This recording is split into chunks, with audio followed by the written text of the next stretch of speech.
The day has been long, made longer by the drowsiness clouding and swirling about my head. I slide my key with productive clicks into the lock, granting entry to my silent sanctuary once again. My feet drag against the short carpet strings as I drop my keys into the pocket of my coat. Though I yearn to envelop myself in blankets and drift away to the land of dreams, the nights have shown no such kindness of late. Fortune, however, smiles on me this eve. My package was delivered while I was away. Shards and remnants of once beautiful flowers spill out onto the countertop. The catalyst of my slumber, the subject of my craving, lay scattered. With a low rumble, shallow water bubbles over the amber flame. Stems and petals falling from my lifted hand. I am hardly able to contain my impatience. My foot taps with each severed region that drops and rings and floats on the water's edge. My unattended left hand threatens to rip the pot of boiling water to my lips. I compromise, resting it on the handle, knowing that the brew must take its time. The wait is short, and already the boil is changing hue, until at last I hold it once again. The gold water. Swiftly, I rush the pot of sacred draught into my waiting glass. The dull stems that once held color and the navy petals that now add not more than beauty are strained away. The steaming nectar streams around these idle bits and cascades elegantly into the vessel. Remnants discarded and pots set aside, I drink deeply of my effort's fruit. Though lacking in flavor, the essence of the brew is a satisfaction like no other. The effects of the drink are rapidly descending upon my mind. I will soon be dozing in wondrous peace, exploring a land yet unknown with unimpeded control. Such it has been for many months. Once an experiment, now a vital necessity. The gold water grips strongly to my soul, or so I tell myself. Its consumption brings great visions and deep slumber, surely a boon as any man would see. With haste, I take to the couch and let the cloud consume me. My toes dig softly into the minuscule mound, one of many set in the winding waterway. The gleaming river extends into and away from the setting sun. On its banks, just shy of the horizon, the glimmer of the sands upon which I stand emulates a limitless sea of diamond snowflakes. Light wind carries the steamy warmth of a June afternoon and the light fragrance of familiar, azure flowers. The surface of the golden river gently ripples as fragile, cobalt petals dance and bob atop their shining stage, stems and buds concealed beneath silently orchestrating the carefree waltz. With full cognizance, I step forth toward the gold water, exposed toes carefully cataloging each tiny grain of sand holding me aloft. The breeze slithering through this vast desert land plays a tune of pressure on my ears. Testing the water reveals it to be soothing and warm, as a bath at the end of an exhaustive night.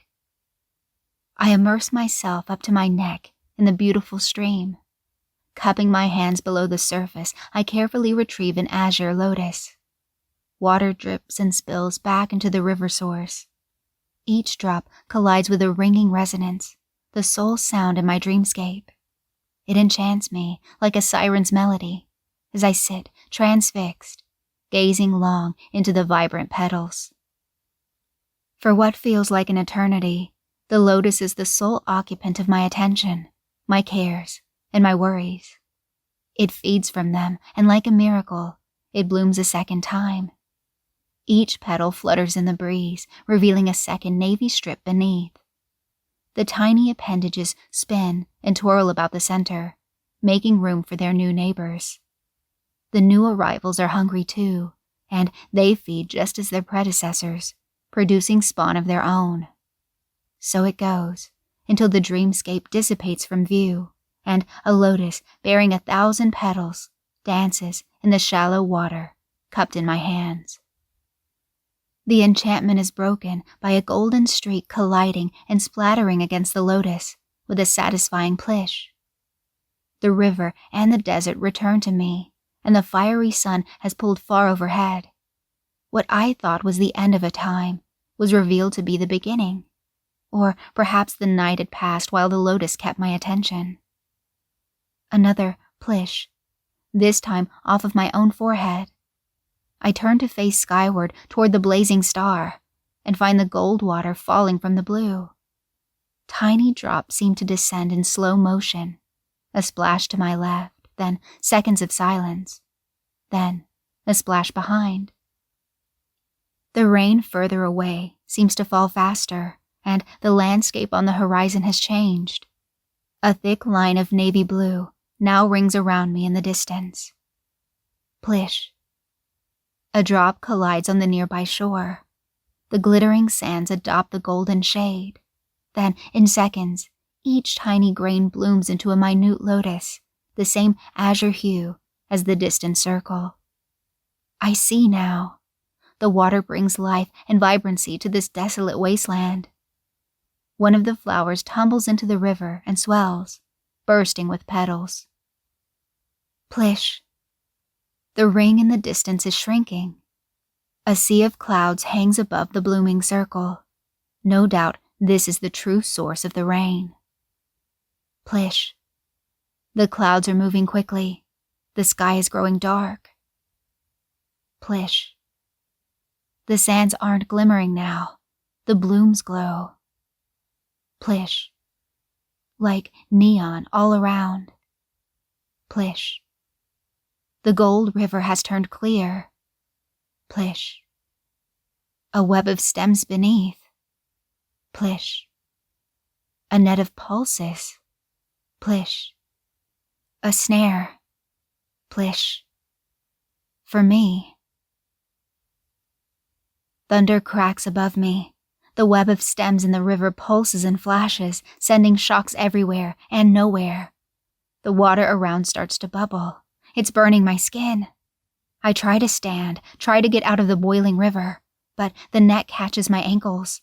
I tumble face first into the river, and the water scalds my skin, my tongue, my eyes. The stems send random shocks into my legs. My body twitches and flails. I manage to pull myself out of the river, back to the mound I started on. The sand here has changed to lotus flowers too. Gold rain splashes everywhere. There's so much of it. The river is rising. Another drop hits me. Plish. It burns. It's not water, not anymore. Acid. It's acid. Acid on my skin. Poison in my veins. The flowers are spewing smoke. The sizzling is all around. They're burning. They're going up in flames. The water's getting closer. I pull my toes away. I can't stay here. I have to leave. I have to get out. I'll be swallowed whole. Burned alive. Eaten away. I run through the river. My legs burn like nothing I've ever felt before. I look down. All I see is red. A sea of red. Red blood from my legs. Blood from my face, my arms, my chest. The rain keeps falling. The net shocks my muscles. The sun blazes through the clouds. I step ashore. Flames are everywhere. The sand is glass. It stabs and cuts. I run. I stumble, trip, scrape, sharp fire, thick edges, outlines, sharp sand, crystal knob. I grab it, turn it. Slam the door behind me, lock the fire in, and I run far away. Far away. And what happened next? What else do you remember? I'm in the ambulance. A paramedic is tending to the bits of gravel embedded in my feet. It's loud. There's a siren. 2 of them, actually. A lot of splashing water. A bevy of people undoing my mistake. Is that what they told you? No. It's a few days later. Friday.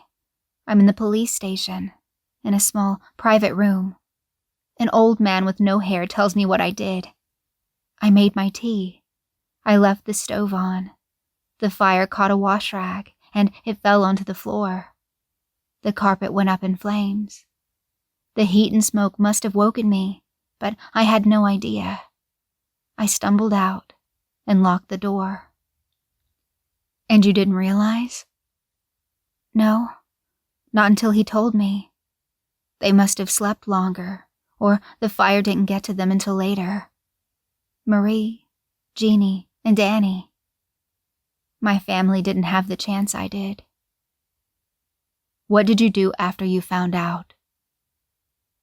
The only thing I could to numb the pain away. Shallow water over an amber flame. Navy petals and golden stems. The gold water made everything okay again. Soon enough, I forgot they ever existed. And a big thanks to my patrons, Miriam, Dan, Jacob, Teddy Dog, Shoji, Katie, Patricia, and the Reptile. Thanks so much for making the decision to support my channel.